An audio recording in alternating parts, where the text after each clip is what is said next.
Hi, my name is Ante Brembacka. I'm a student of Hansi Patrick McCarthy and the representative of Korichinadi in Finland. For the last 35 years, my main focus has been on karate. Nevertheless, I'd like to share with you some of my thoughts on martial arts training in general, and hopefully this will help you to understand what to focus on in your own training. Thanks to scientific research, the amount of valuable information in the world increases every day. Even if there's no limit to how much an individual can learn, people tend to become more and more specialized, regardless of what field we're talking about. Even if much of the material we can find online these days is great stuff produced by knowledgeable instructors, it's easy to get lost, especially if your time is limited due to, for example, work and family obligations. This might be extra relevant now when we're slowly getting back to normal training after the COVID-19 pandemic. You've probably seen so many videos of cool things you'd like to learn and practice, but you just can't find the time to do it all. To make my point clearer, I've decided to use a so-called venn diagram. Let's have a look at the following three important aspects of martial arts: self-defense, sport, and health. In a typical self-defense situation, we have one or several bad guys that would like to hurt someone else. And we have a good guy that would rather not be there in the first place. The goal in any self-defense situation is to survive, or even better, to avoid harm completely, so that you can walk away without any injuries and don't have to face any legal consequences later. If we look at martial arts as a sport, we have a situation where two competitors agree to fight each other according to a certain set of rules. The goal is obviously to win. Martial arts can also be practiced with health as the main goal. Then the focus is on the individual, and the goal is to achieve and maintain a good level of health, both physically and mentally. In other words, martial arts can provide a path to well-being.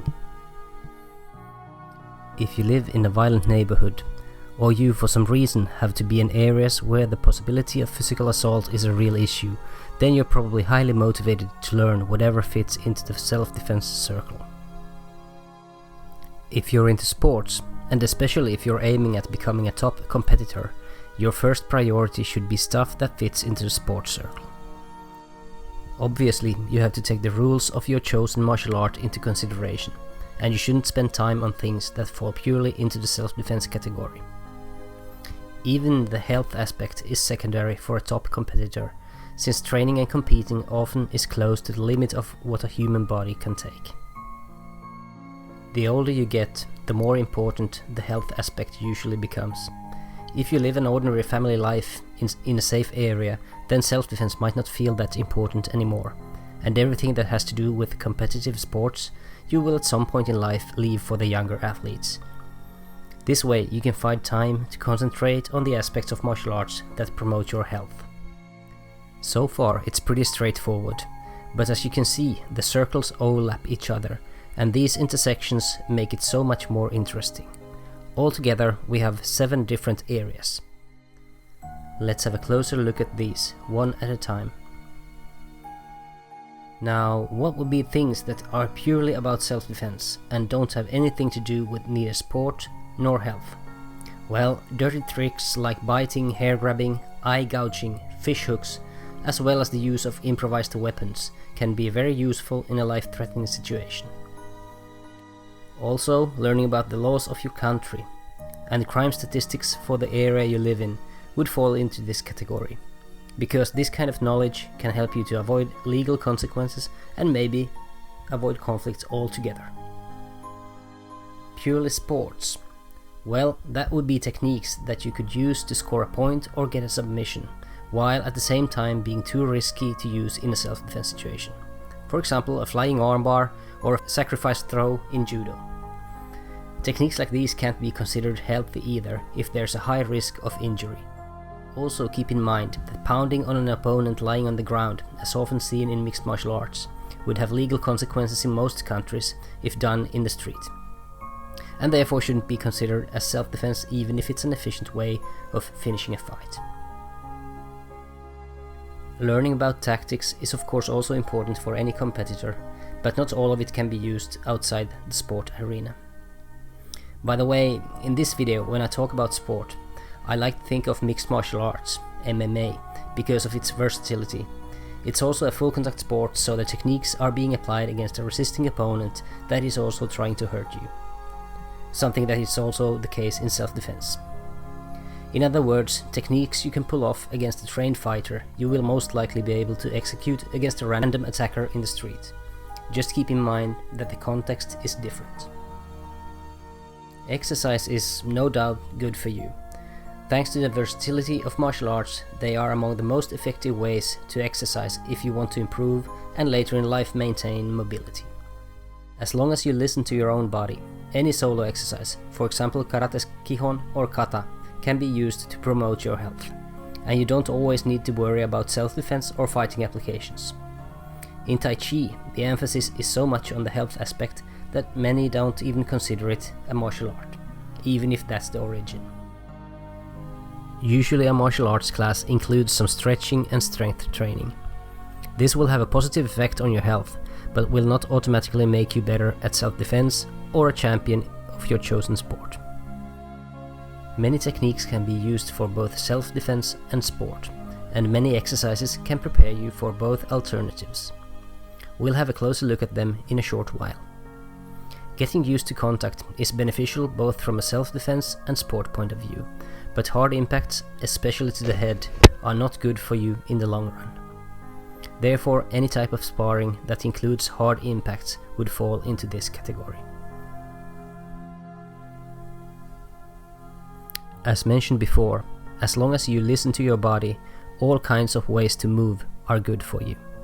Some more acrobatic ways to move, like jumping or spinning kicks, could also be used in some sports, but would rarely do any good in a self-defense situation.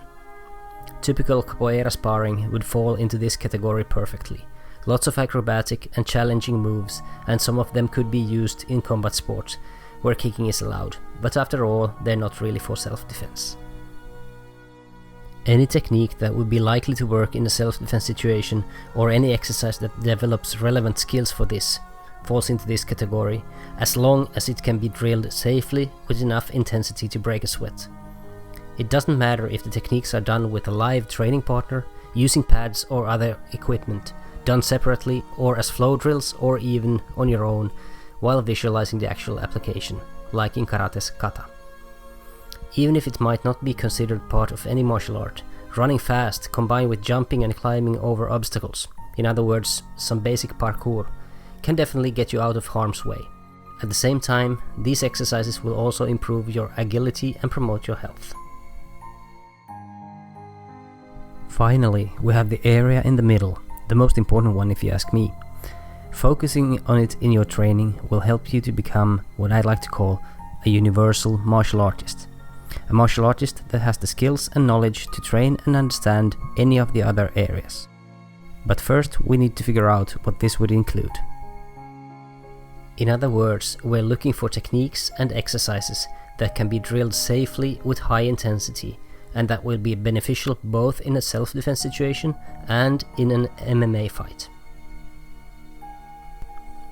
First, we need to identify the types of attacks that you are likely to encounter both in the street and in the cage.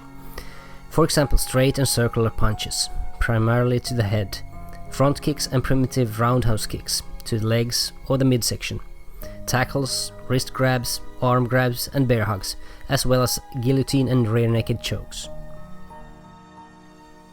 In order to survive this type of attacks, you need to know how to protect yourself from impacts, how to defend takedowns, how to move and break free from grips and clinches, and also how to get up from the ground even if you have someone on top of you. If you want to control or even eliminate an aggressor, you need to have enough grappling skills, both standing up and on the ground, so that you can apply holds, strangulations and even joint locks. You should also have a functional body dynamics, so that you can deliver powerful strikes and kicks with desired precision. Of course, you can branch out to the other 6 areas every now and then in your training, but most of your training time should be spent on what we find in the middle. This way, you can build a strong foundation from which you easily can go to the other areas if and when your priorities and reasons for training change. You have probably heard the saying, "Jack of all trades, master of none." Often this is seen as something negative. People are attracted by specialists, even if many would benefit more from walking the golden middle way. For example, someone who wants to practice martial arts as a way to lose weight or stay in shape wants to learn from a world champion of a specific discipline. Or someone who wants to learn some self-defense skills seeks tuition from an army soldier with years of real combat experience. Of course, it's great to have specialists sharing their knowledge and experience with those who really need it. But the specialist might be too much in his or her own bubble to be able to provide what the average practitioner is really looking for. Being a jack of all trades, and I surely see myself as one of them, will make it easier to see the big picture of things, and this combined with some pedagogical skills can very well be the special power to help ordinary people achieve their training goals. One of my students, then in his early 40s, once told me that he will never become a world champion. He might get tapped out at a BJJ class and be more at the receiving end when training with boxers. Nevertheless, he can practice with pretty much anyone, regardless of martial art or style, understand what they're doing and follow along, but most importantly, enjoy it. In a broader perspective, the world needs specialists, but also people that see the big picture, particularly important for leaders of all kinds. Jack of all trades, master of none, oftentimes better than master of one. This extended version of the saying implies that it is often better to be a generalist rather than a specialist, to be versatile and excel at many things. I think this idea can be very well applied to martial arts as well.